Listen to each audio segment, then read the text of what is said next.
What's going on, everybody? This is the Love Shack 18, and I'm just playing some 5 cent, 10 cent PLO Rush, and I just thought I'd give maybe a little, I don't know, maybe a little tutorial. And I'm not, I know that I got, a shit ton of money on both. I'm on one of them, I'm not recording this video just because I'm having a hot session or anything, and I think I'm the best in the world. It's just that I've been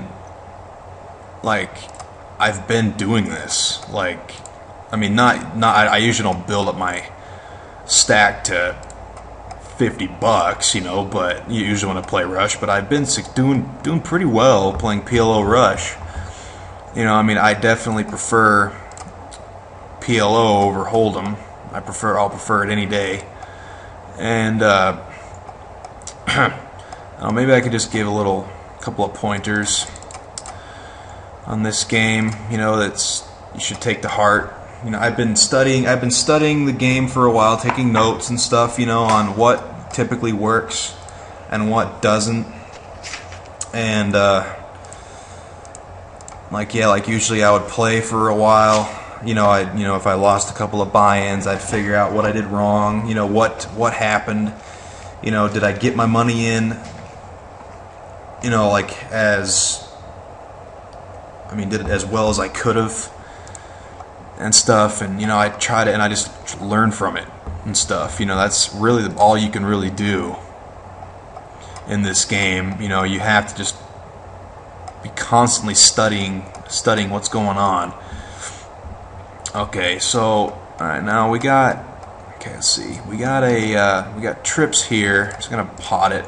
We got trips with the top kicker. So I don't know if we're gonna flat call it the nut flush draw and the overpair on this side. I'm not sure what this guy's got, but we do have a draw to the nuts, and we're getting about 3 to 1 on a call. So I think it's worth making the call, because if we hit. Now we don't have the nuts, but now we have a set of jacks. I don't know if I really like it, because now I might have to call. If he goes all in, I'm probably not going to call. He checks. Okay, so now my read on him is he probably either has a weak straight or he has a busted draw, but he's not going to call a value bet if he has a busted draw, so I'm just going to check it down. Hopefully my hand is good. It is. He had a busted draw. It's just like we thought. But he's not going to call a value bet there with a busted draw. He's only going to call me with a straight, and a straight is what a straight beats me. So, but anyway, some important things to consider and always keep in mind when you're playing Omaha, pot limit Omaha, is when you go to buy into this game, expect to lose a couple of buy-ins off the start. Just expect it, because this game, no matter how well you play this game, you're gonna, the game. There's a lot of variance in this game. You can't get around it.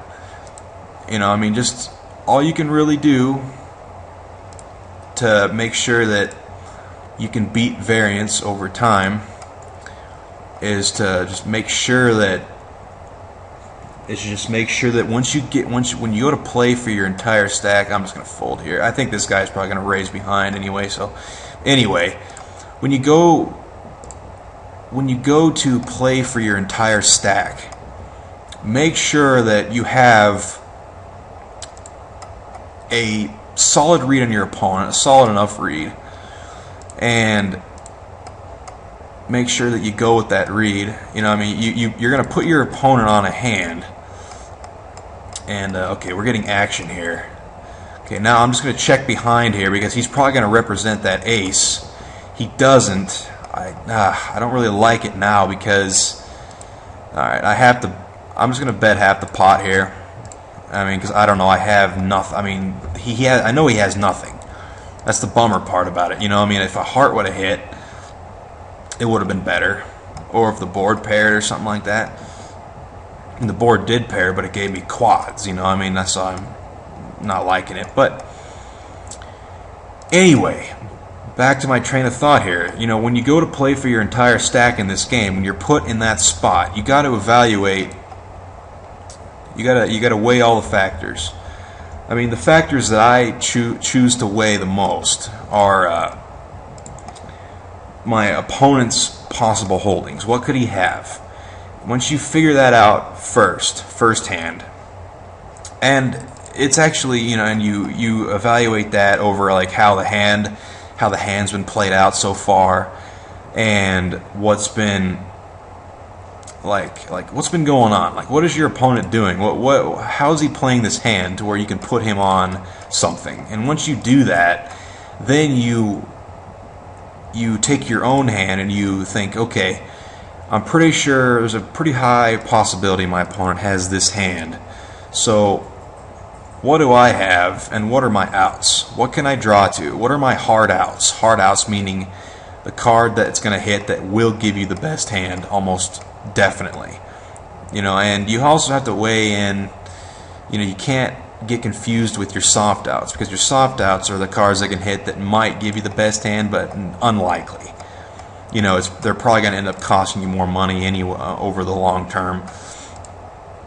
But also another thing that a lot of people I don't think really consider enough in PLO is your backdoor outs and your redraw potential. Like, I mean, I'm sure most of you know what backdoor outs are. I mean, it's just like if you have flop a 3 flush to the nuts, or if you flop, you know, something like, I don't know, like, you know what I'm talking about. I don't need to really go in depth with this. Okay, it gets checked to us. Okay, now we get a lot. We're getting action from this guy. We got top set. We have a redraw to a flush. So we're just gonna put maximum pressure on it. Get our money in, and hope that our hand holds. I'm trying to think what this guy could have. He just folds. He might have had maybe 2 pair, something like maybe like queens and 3s or something like that. Or maybe he had like a king high flush draw or something like that. Something that he decided to get frisky with. But anyway, you know, like redraw outs and backdoor outs are actually pretty important in this game, you know, because it gives the strength of those could dictate whether you decide to play for your stack or not. And etc., etc., etc. And once you weigh all those factors, and you're thinking, well, you know, like, well, you know, there's not a very, I don't know, I don't think my hand weighs up very well to what this guy possibly has. If you come to that conclusion, then you must dump your hand. You must get rid of your hand all the time. You know, because you're gonna be losing money way more times than you make it. Okay, we're not getting any action here. I'm just gonna fire the pot, make it look like I'm trying to bluff, but it didn't work out. But it's okay. My stack keeps growing.